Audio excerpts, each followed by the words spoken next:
Today's episode is sponsored by Midwest Fire. For more than 20 years, Midwest Fire has been manufacturing high-quality tankers, tanker pumpers, and fire rescue vehicles in the United States and Canada. Keeping firefighters safe while enhancing their capabilities is what they do best. To learn more, go to MidwestFire.com. Hi, this is Firefighter Richard Marcus from the New Hartford Volunteer Fire Department, and you're listening to Dr. Richard Gassaway on SA Matters Radio, helping us see the bad things coming in time to avoid the bad outcomes.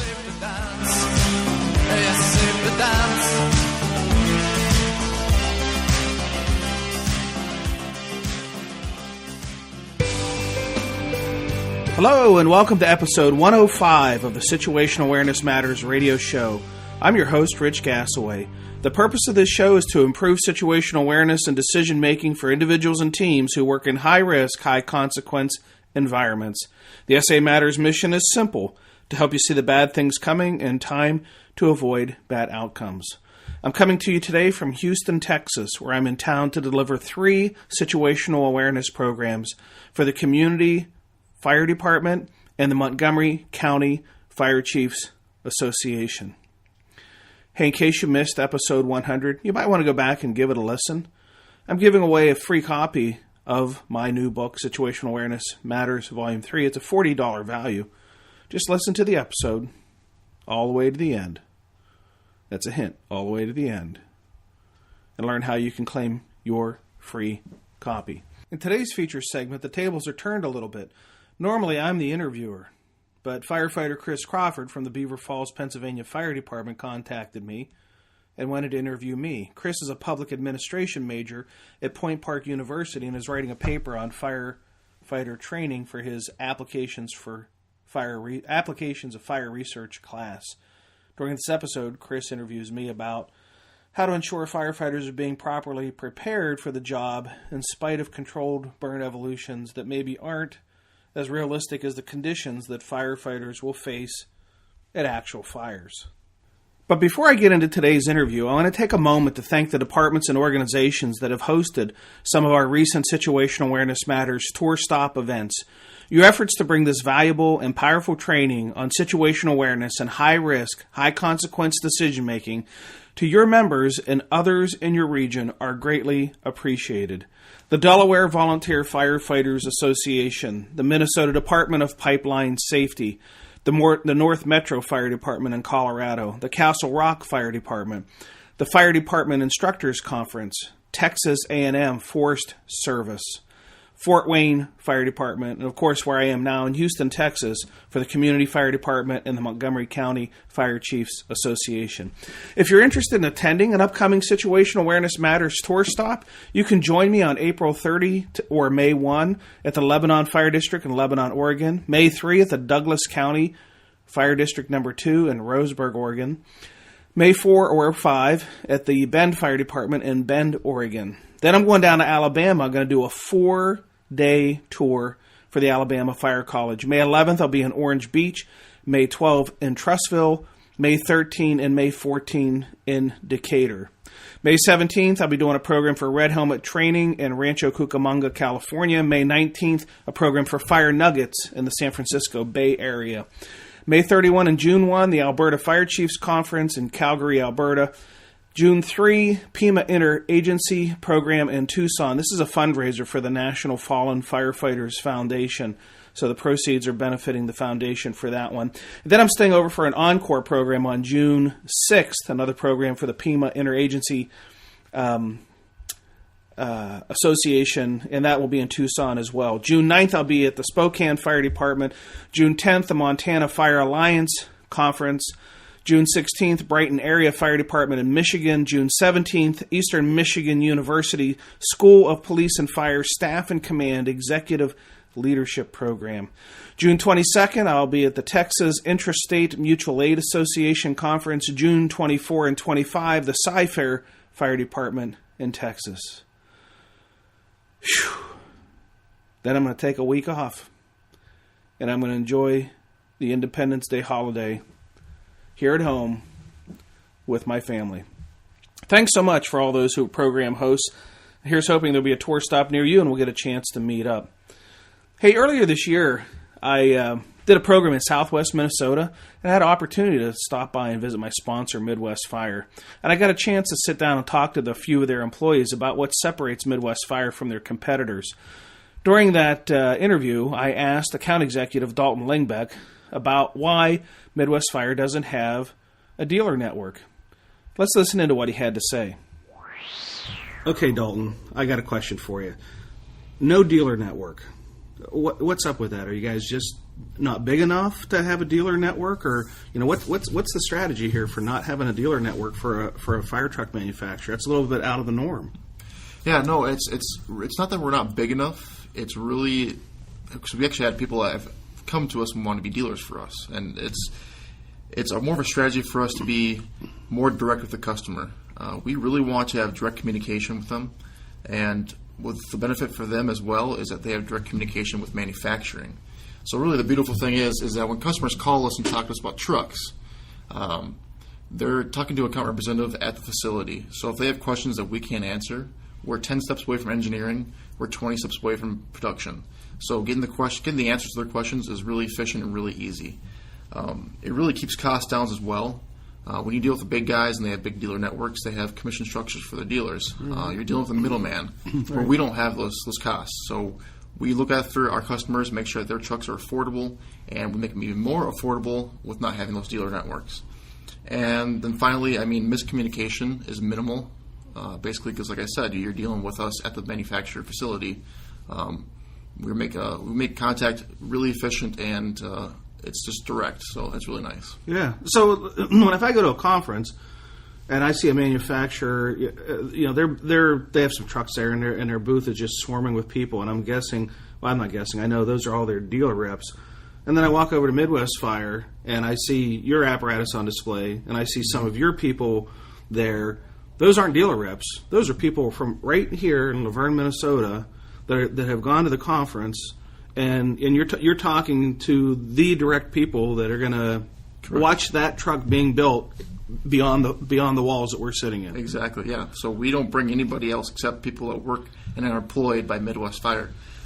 You'll see in our booth, you'll see a variety. You'll see the account representatives, so your sales guys, and then you'll see some years we bring engineering, some years we bring people from the shop, on the shop floor, from production. Our CEO, Sarah Atchison, is there every single year. You can talk to her. We bring people from the office. It's just, everyone you talk to is directly here at the facility in Laverne, and it's nice. Yeah. So if you're wondering what differentiates Midwest Fire from their competitors, there you have it, right from the horse's mouth. So check them out at MidwestFire.com. Thank you, Dalton.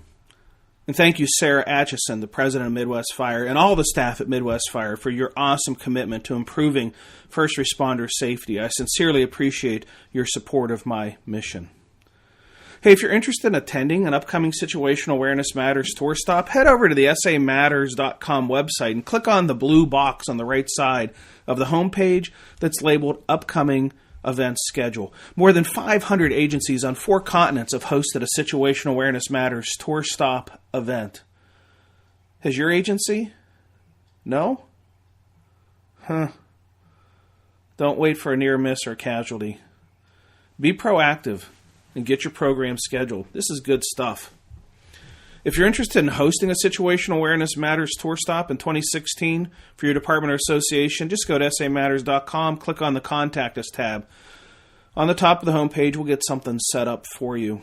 I should note I'm also actively booking the 2017 programs now, so if you're looking like way out in 2017, now's the time to secure your date.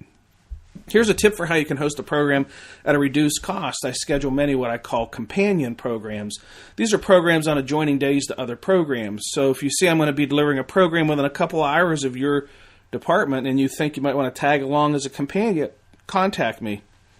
You can save as much as 20% off the cost of the program by being a companion to an existing program. Okay, let's jump into our feature segment where I'm going to talk with Chris Crawford about the challenges and the opportunities of realistic fire training. All right, so I'm with Chris Crawford, a firefighter with the Beaver Falls Fire Department, and Chris had attended a class that I had taught at the Community College of Beaver County. I actually attended a couple classes, but this particular class was one that I did that is called Training for Failure, Why We Have to Change the Way Firefighters are Trained. And Chris does some training with his department and some training with the state of Pennsylvania. And he's doing a paper for his class at Point Park University in his public administration / fire administration class, and contacted me about having a discussion that is on the topic of his paper. So, Chris, welcome to the show. Thank you. Let's start by talking about the class that you guys attended, and some of the takeaways that you guys got from that, and maybe how that had inspired some things that you're doing different in your training. So, just it kind of gives us a framework where you're coming from.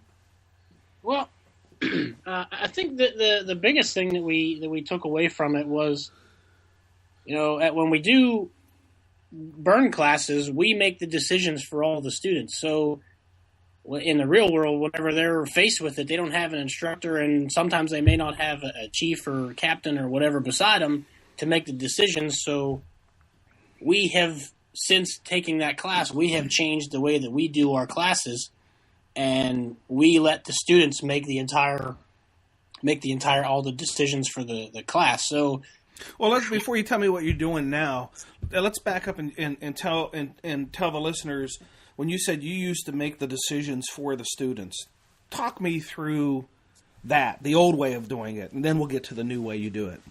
Well, the old way was, okay, here's a fire in such and such room. On the second floor, we want you to take that red 1 3/4 line up the interior steps, down the hallway, and just put the fire, well, don't put the fire all the way out, squirt it a little bit, and let it burn so we can get it burning again. Okay. Whereas they actually need to put the fire out. Mm-hmm. And from the class, you learned that I mean, what you just described is probably about the way almost everybody that's going to be listening has had their training, and they're going to say, so what's the problem? I missed the problem. So what's the problem with that? Well, the problem is in the real world, they're not faced with 3 or 4 skids in a burn building when they pull up to a house. They may need to pull a 2.5. They may need to pull a step gun. If they're just used to pulling an 1 3/4, then that's their mindset. They're going to continue to pull an 1 3/4 for a fire that is much bigger than what that 1 3/4 can handle. Mm-hmm. And you were telling me before we started recording that your old way of doing it, the instructors were pretty much driving the decision making of go or no go, and the instructors were driving the decisions of what size hose line would be taken in to attack the fire in your old way of doing it, right? Right. And so what I had suggested to you guys in the class was to make a shift in how you teach, and to start teaching by asking questions instead of by telling your students what to do. And lo and behold, as I recall, I remember your chief saying, the class was like on a Tuesday or something like that, and he said, "Hey, we're doing live burns this coming weekend. Were you part of those live burns?" I believe I was, yes. Yeah, because he ended up taking a class that I taught in Indiana, a week-long class on leadership, and he came out for that class, and he said, "Hey," he says, "let me tell you how that went."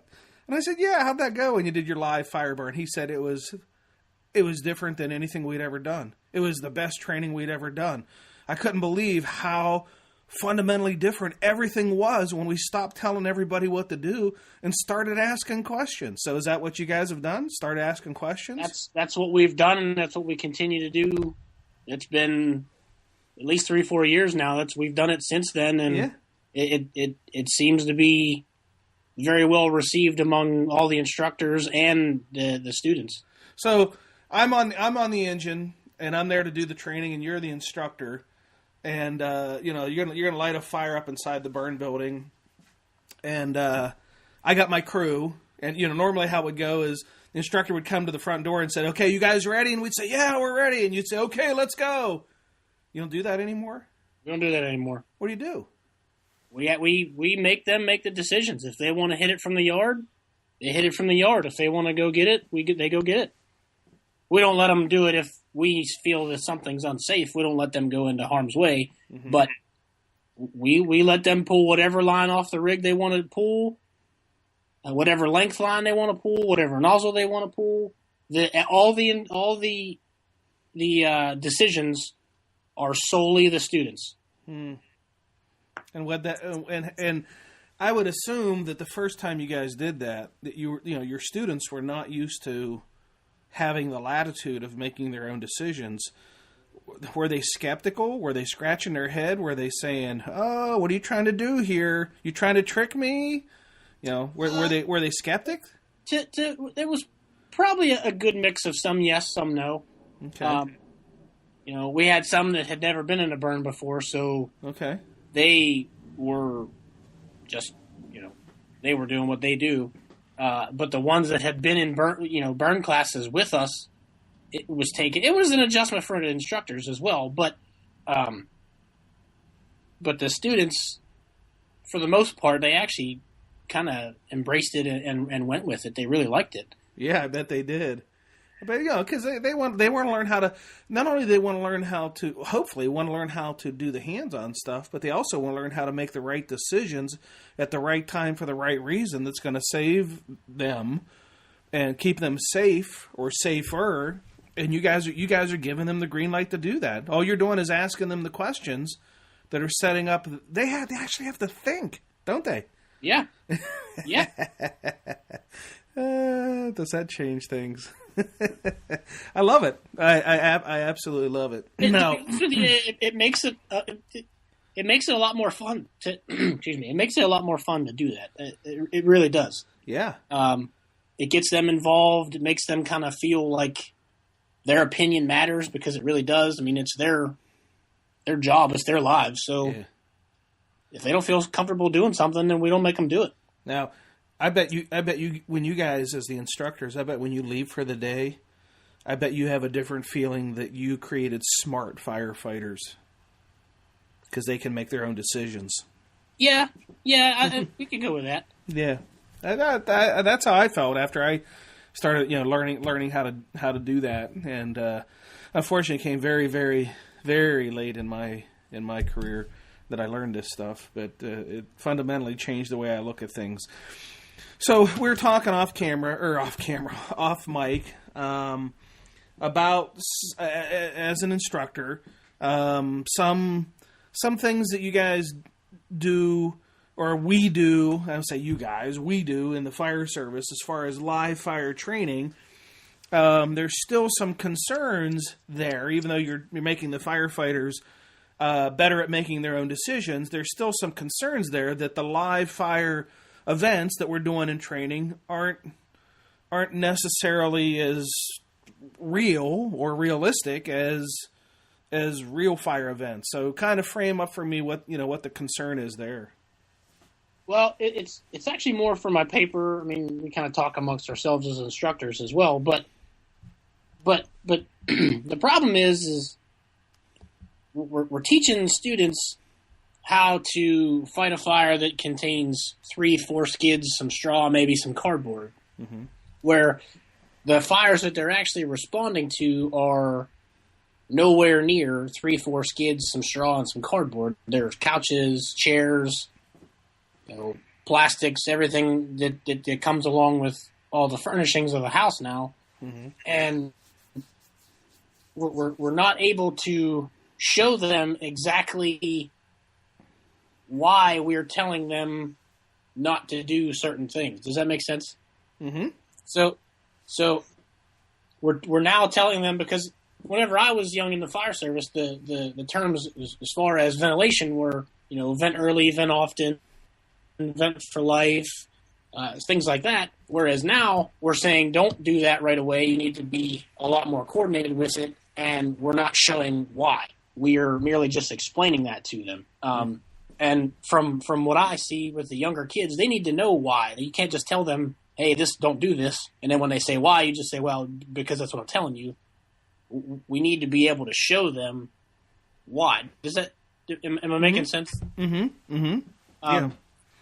And you know, you've been in the fire service for 17 years. So, you know, 17 years ago, pre 1403, we burned some different things that was able to show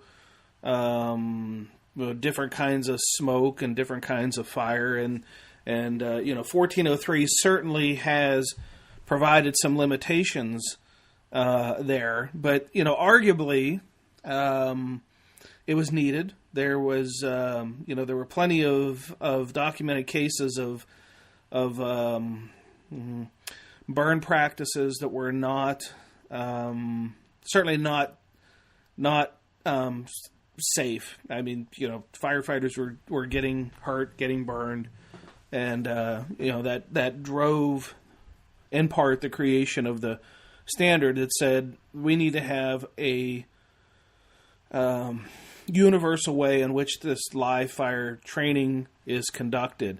Now, as they create the standard, you know, it creates some limitations. Some, on one end, would argue those limitations have made teaching firefighting very unrealistic. And on the other end, people would say firefighters who get their training now get in a safer environment than they ever did before. And to that extent, it's good, because we shouldn't be you know, burning firefighters as they're learning how to do their skills. And you think about how soldiers are trained. You know, there's even, you know, learning how to be a soldier. You're limited as to what you're seeing as far as true battle conditions. You're not there where bombs are going off and IEDs are going off, and you know, they can simulate things, but you know, it's too dangerous to have the real ordnance present. So there's a certain amount of simulation, be it visual simulation or mental simulation, that is necessary. That is the replacement of the real world, and that I guess that's some of what you're seeing when you're burning, you know, pallets and hay, is you're not seeing the real deal. Right. And so your concern is, how do we have them see the smoke and the fire of what they're really going to see when they're not seeing it in training? Yeah, the real question, what I'm trying to ask is how can we incorporate fire dynamics in demonstrations to show the students what to expect versus just lecturing them? Sure. You know, well, there's some. In addition to a lecture, there are certainly some really good videos out there created by NIST and UL, and then even you can see some quality videos on YouTube as well, showing good examples and bad examples.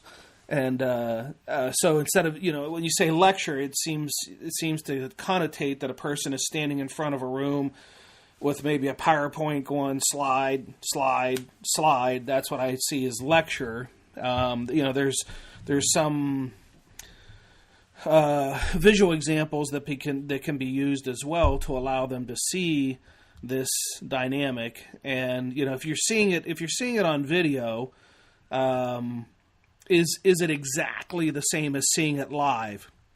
No, but it's pretty darn close.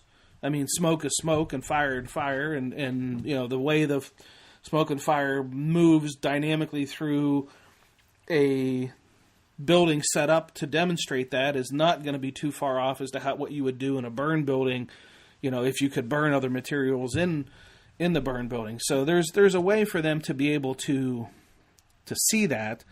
You know, you certainly could also demonstrate it in a burn building if the students are not in the building, with materials. You know, as long as the students are in a position of safety, they can see what it's like to have that dynamic smoke movement and you know, open doors, open windows, closed doors, closed windows, show the movement of the smoke, the fire through different parts of the building. So there is ways for them to see it. As far as like smoke conditions, when I was a newer firefighter, and I'm not proud of saying this, but when I was a newer firefighter, they used to throw furniture, car tires, diesel fuel, all kinds of stuff on there to give us the heat and the smoke condition that they would say was realistic. Well, truly, in today's fire environment, we don't want firefighters in those environments because of the potential for flashover of those decomposing hydrocarbons and the speed at which that happens. When they're in that environment, they shouldn't be in that environment. And if we're wanting to simulate an environment for them to be in there to see what it's like to be in the real environment, we might be creating an environment that we wouldn't want them to be in anyhow. We would want them to reset that fire, or as you say, knock it down from the outside, or do something to vent and let some of the heat and gases out that would maybe not lead to a flashover.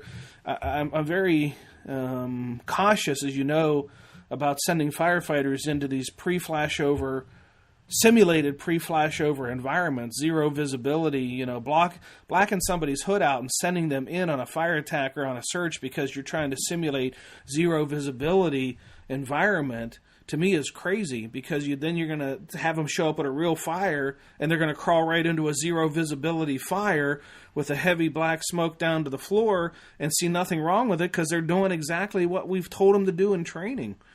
So, to the extent that 1403, some would say, has, made it unrealistic, it is in some respects forcing us to look at how we do our training and perhaps making adjustments in the training to fit the modern content and heat.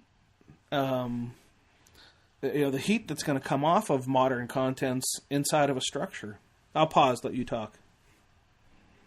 That makes sense. That makes sense, and I'm definitely a little familiar with how things were back then. My dad was in the fire department for 20 years, so I've seen the diesel fuel in a pressurized water can to get the fire burning and stuff like that. So, I understand 1403, and I'm not necessarily one of those ones that disagrees with it.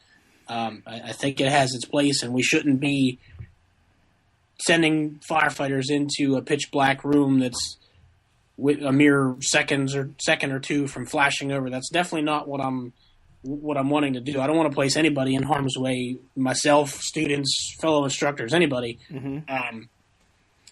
But what's your ideas? What is it that you're looking to explore doing, and what's inspiring you to maybe want to see a change in a burn standard, or if that's the direction that this is going? Kind of, sort of. I would like to be able to do some type of live demonstration that shows the students of the class, shows the fire dynamics that we're showing them videos of and explaining them to them. So the main question is, or I guess the question that I have is, are lectures on do you think lectures on fire dynamics are enough to prepare firefighters for what they're going to see on a Tuesday afternoon? No. I don't think lectures are ever enough, no matter what the topic. If whatever we're lecturing is eventually going to end up on the fire ground, in other words, what we're teaching is going to end up being a fire ground skill set, then the lecture always has to transition into a hands-on activity and an observation or participation in doing something hands-on. The lecture only teaches the cognitive. It doesn't teach the muscle movement or the kinesthetic, and the lecture doesn't even teach the critical thinking and decision-making and resilient problem-solving that you guys have learned to build into your training evolutions. That doesn't come from the lecture. That comes from being out on the training ground and having them look at dynamic conditions and challenge them with their with their decisions. And, being able to either see that in video or see it live is essential. I mean, they're going to have to see this. You can't lecture them on what fire behavior is and then take them out and burn pallets and hay and say, yeah, this is it. This is going to be the smoke that you're going to see. This is going to be, how the color and the volume and the velocity and the density of the smoke that you're going to see and the heat generation. No, it's not. And to say that it is, in fact, we should very, very much say this is not at all what you're going to see, so that they're not underprepared for what they're going to see when they truly get there and have all those plastics creating a very, very different environment. The first question I asked you kind of sort of rolled right into the second one, so I don't have to ask that one. There's only one more question. Okay. But like I said earlier, during live burns, instructors are teaching students how to fight a fire with a few wooden pallets and some straw, maybe some cardboard. Mm-hmm. But then once that class is over, they're responding to fires that are completely different than what they were just trained. Mm-hmm. So my question to you is, do you feel that instructors may be setting their students up for failure on the real fire ground because we're not able to demonstrate the behaviors of the fires they're going to be responding to? I think there's a risk of that.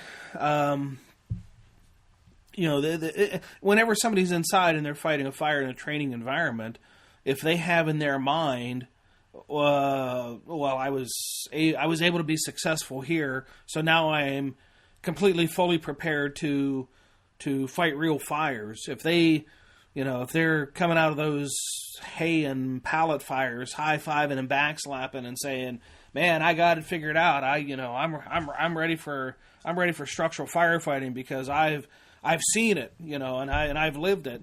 I think if they come out thinking that, I think the instructors have done them a disservice by if those students think that training environment was a realistic environment. There are, I don't know if you all have access to the flashover trainers that some organizations have access to. Do you all have access to that?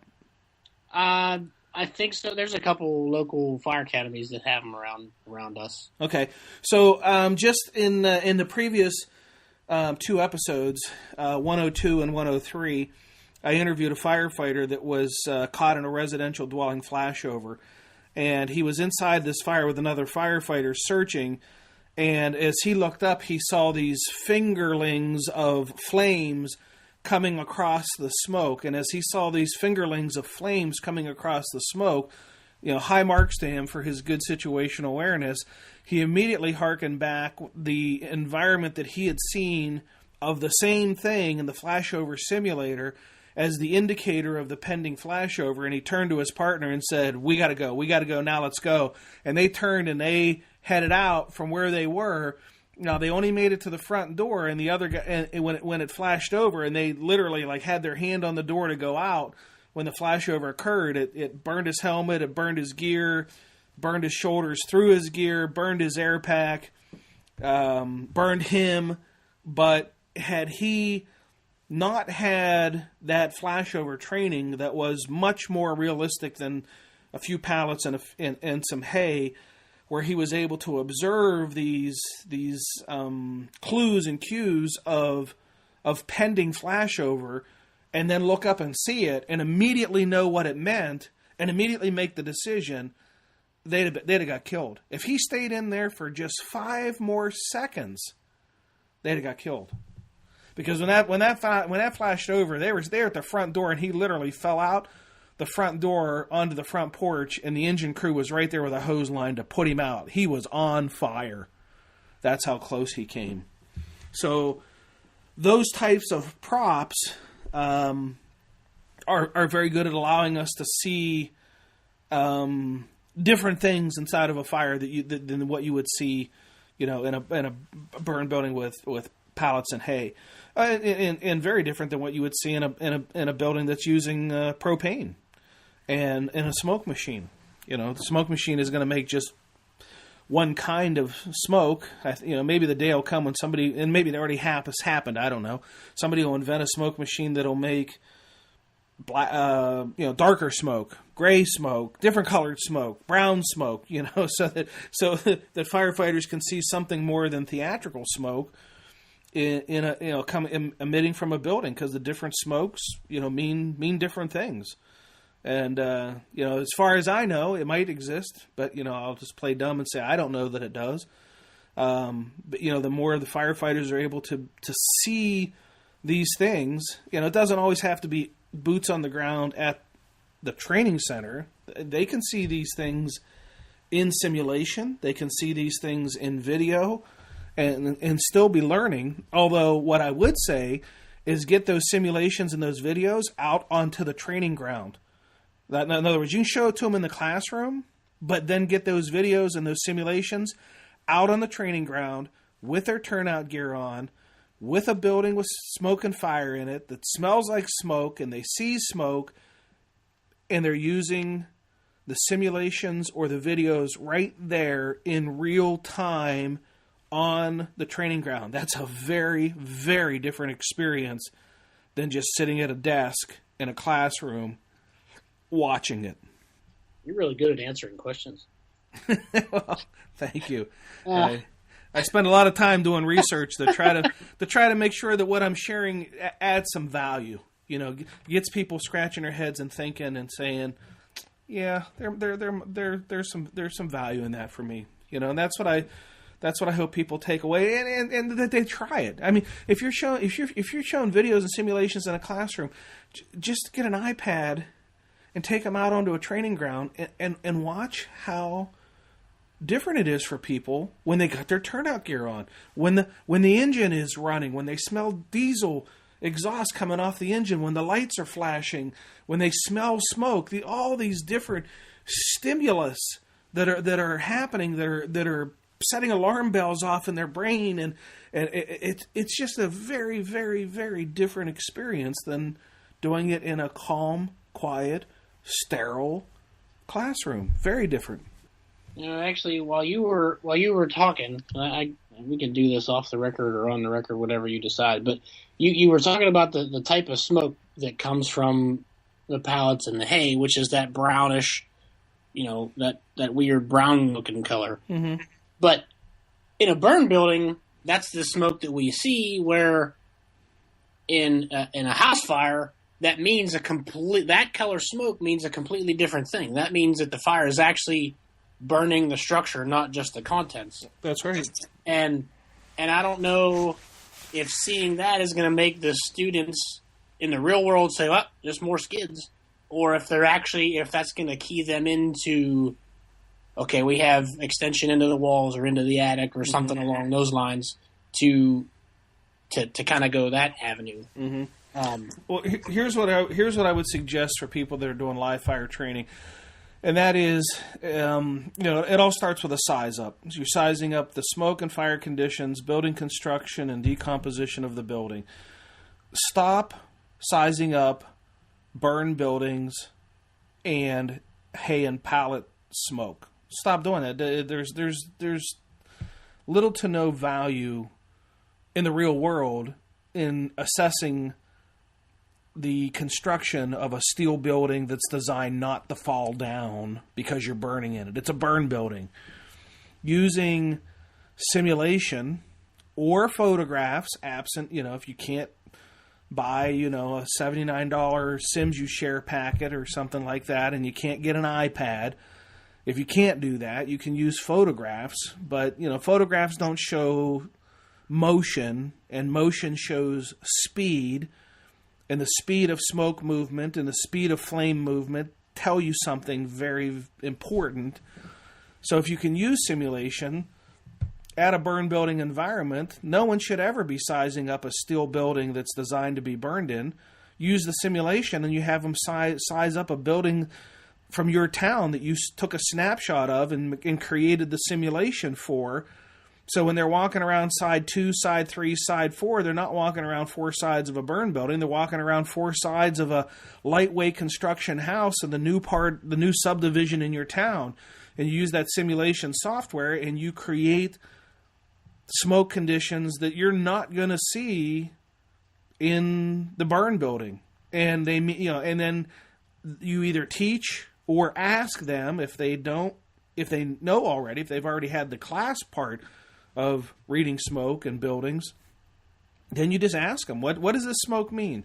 What does this color smoke mean? What could this be telling you? Where's this coming from? And what they're doing is, while they're walking around that burn building, they're literally looking at a simulated fire, which is putting them in an entirely different decision-making mindset.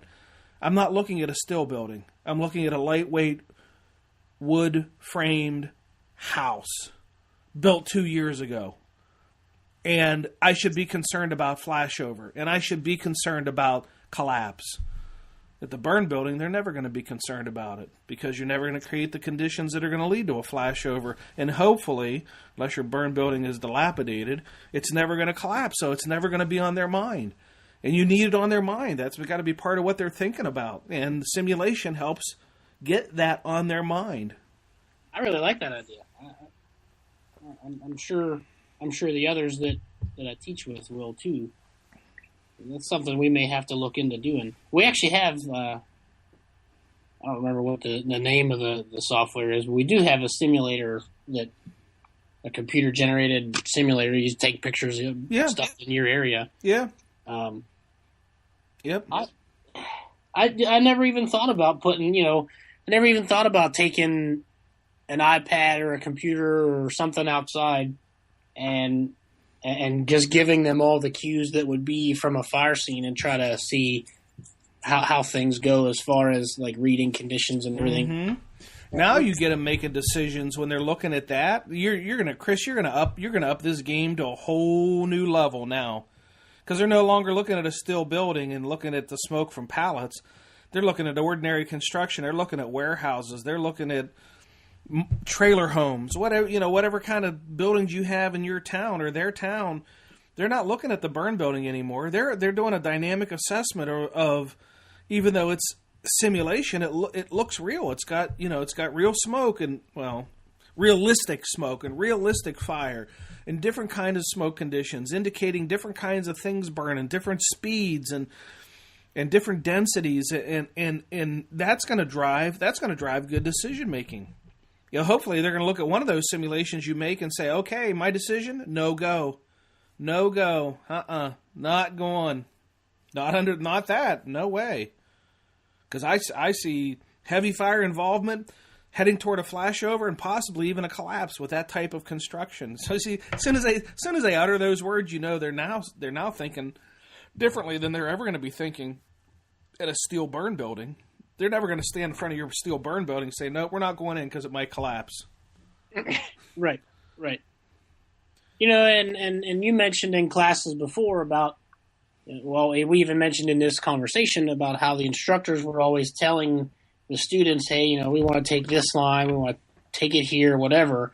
And even if we didn't tell them, if we tell them in the beginning of the class, we want you to make the decision on what line you pull, we are maybe not necessarily verbalizing what we want them to do, but because of these little tiny fires, we're we're essentially telling them you don't need a 2.5 to fight this fire. You know what I mean? Yeah, but if they see that simulated fire and they see a bigger fire, you better hope they say, that ain't an 1 3/4 fire. That's a 2.5 fire. Look at that. I mean, you're showing the simulation with this flame coming out the window, and and they might say, well, in that fire, I would knock it down from the outside first, try to cool it, and take the energy out of it, and then make an entry.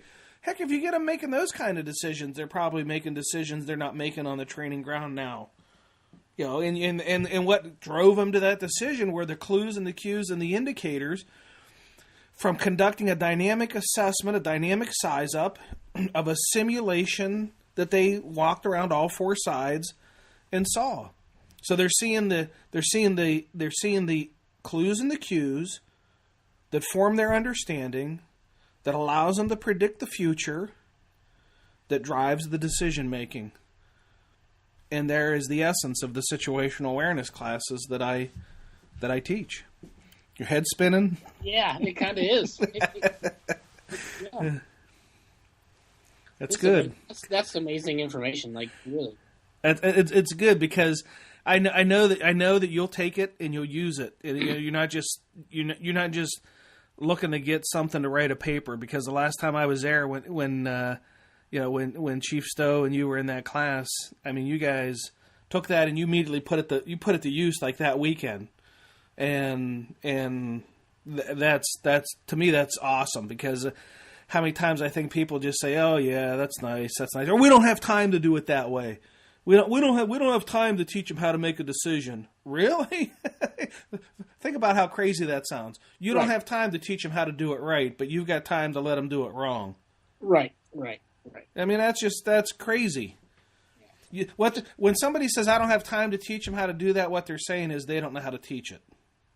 That's what they're saying, and I understand if they haven't been taught how to teach students how to form situational awareness and taught how to teach students how to make high-risk decisions dynamically in the moment. If they haven't been taught that, then they're going to find an excuse not to teach it.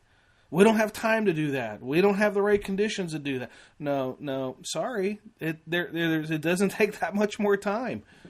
We're talking adding 1 minute, 2 minutes to an evolution to teach somebody how to form SA and make a dynamic decision. Please don't tell me you don't have time to do that. That's foolish. Well, did I give you enough for your paper? I sure as hell hope so. What's going there? Yeah, I'm pretty sure you actually gave me a lot more than I thought you were going to. Which I'm glad I definitely decided to make the decision to talk to you because it's not often that I'm speechless, and I'm pretty close to it.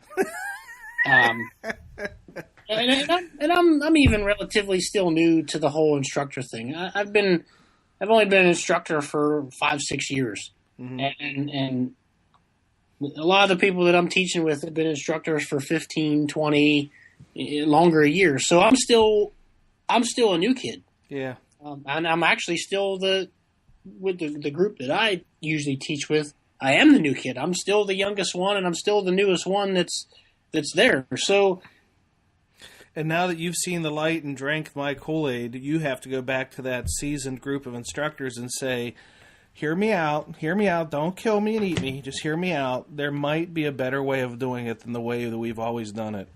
Yeah, but they've embraced your thoughts before. Mm-hmm. I don't think it's going to take much to get them to embrace this too. Good. And especially, this is definitely done after the interview. But I'd really like to try. I mean, I know how to find the podcast on here now. But if it's possible, I'd like to get a copy of it so I can play it for Chief and those guys, because I can guarantee you that the information that you gave me, Chief, he'll take the idea and he'll run with it. Yeah, I know he's a very progressive thinker. I'm very impressed with him. So, and the whole time you're talking, like, I'm sitting here thinking of, like, trying to pick, because I've known those guys most of my life, if not all my life. So trying to picture how they would perceive the information that you're giving me, and I'm pretty sure they're going to take it the same way that I did. Like, it's going to, like, that whatever the heck commercial that is, where the people's top of their heads blow off and that little purple poof of smoke. That's what it's going to do. That's what happened to me. So, good stuff. Well, let's wrap up the recording here, and because we're at about 40 minutes, and I wanna keep the episode at a manageable pace. So thank you for giving me the opportunity to talk with you and to share some of my random rantings and ravings about how we're doing our fire training. Thank you. It was very appreciated to get the opportunity to talk to you about it. Thank you, Chris Crawford, for contacting me and for agreeing to allow this interview to be recorded for the benefit of our listeners. Hey, if you missed episode 102 and 103, you're going to want to swing back and listen to them. I interviewed Indianapolis Fire Captain Eric Dryman about a near-miss event he had when he got burned in a flashover at a residential dwelling fire. You mean you can survive a flashover? Well, he did. If only by luck, he did. And man, does he got a story to tell. It's a two-part interview, so listen to episode 102 first, and then 103. If you've experienced a near miss and would like to have a platform to share your lessons learned with others, please contact me by visiting samatters.com, clicking on the Contact Us link on the top of the homepage. That was the inspiration for launching this podcast in the first place, was to give voices to people like you who have lessons to share with listeners like you so that we can all be safer. Think about it for a moment. The lessons learned from your near-miss event, they could save a life of another first responder. That's pretty darn powerful. If you want to share your experience, contact me. If you haven't subscribed to the SA Matters podcast yet, please consider taking a moment and going over to the iTunes App Store. Not just iTunes, you have to go to the App Store and subscribe. Someone earlier was contacting me. They have a hard time finding it. They weren't in the App Store. Go in the App Store, iTunes. Put in SA Matters Radio. You'll find it. On Stitcher Radio, put in SA Matters Radio. You'll find it. While you're there, please consider leaving some feedback for the show. And if you like the show, give it a 5-star review. It's really important because it inspires me to work harder for you. A lot of effort goes into producing and recording and editing a show and lining up the guests, about 2 to 3 hours per episode. And this is episode 105, so you can get an idea how much time commitment goes into doing a podcast show. Your feedback lets me know that you appreciate the show. In case you didn't know, I've written 3 books on situational awareness. Situational Awareness Matters, Volumes 1, 2, and 3. The books contain critical lessons for improving your situational awareness while you're operating in high-risk, high-consequence environments. If you want a copy, you can get one on my website, samatters.com. Click on the store link, or you can go to Amazon and locate them there. I recently added a donate button on the bottom of the SA Matters homepage. If you're interested in supporting this mission, please consider making a one-time or a recurring donation. All the proceeds are invested back into the content creation and research on topics related to situational awareness and high-risk decision-making, and all the infrastructure that goes into providing all that free content. New blog articles every Friday, new podcasts every Tuesday. And there, believe it or not, there is costs associated with running a website and a list and a podcast hosting service and things like that. So thank you for considering supporting the mission. If you're not a member of the SA Matters community of learners, please consider joining the over 5,000 members connected here on SA Matters, sharing ideas about how to improve situational awareness, how to make better decisions under stress, how to train members on being critical thinkers and resilient problem solvers. The membership is free. It's free. When you sign up, I'll send you a special report. It's free. Called 25 Best Practices for Improving First Responder Safety. If you're not a member yet, head over to SA Matters website, click on the red box on the right side of the homepage. It says free membership. If you want to get connected with me on social media, you can find me on Twitter at Rich Gassaway or at SA Matters on Twitter. The SA Matters Twitter community has almost 17,000 followers of our mission there. Thanks to everybody who's come along for the ride with me on Twitter. You can also get connected on Facebook. I've created a private Facebook group, samatters.com. Facebook.com/groups/SA Matters. Here's an enticement to join the private Facebook group. There's a coupon code in there for half off the new book, SA Matters Volume 3. That'll save you $20. On LinkedIn, you can also find me by searching Rich Gassaway. Well, that's it. Episode 105 is complete. Thank you to my guest, Chris Crawford. Thank you to our podcast sponsor, Midwest Fire. Thank you to all the live event hosts. And thank you, our listeners, for sharing some of your valuable time with me today. I really appreciate your support of the SA Matters mission. Be safe out there, and may the peace of the Lord and strong situational awareness be with you always. You've been listening to the Situational Awareness Matters radio show with Dr. Richard B. Gassaway. If you are interested in learning more about situational awareness, human factors, and decision-making under stress, visit samatters.com. If you are interested in booking Dr. Gassaway for an upcoming event, visit his personal website at richgassaway.com.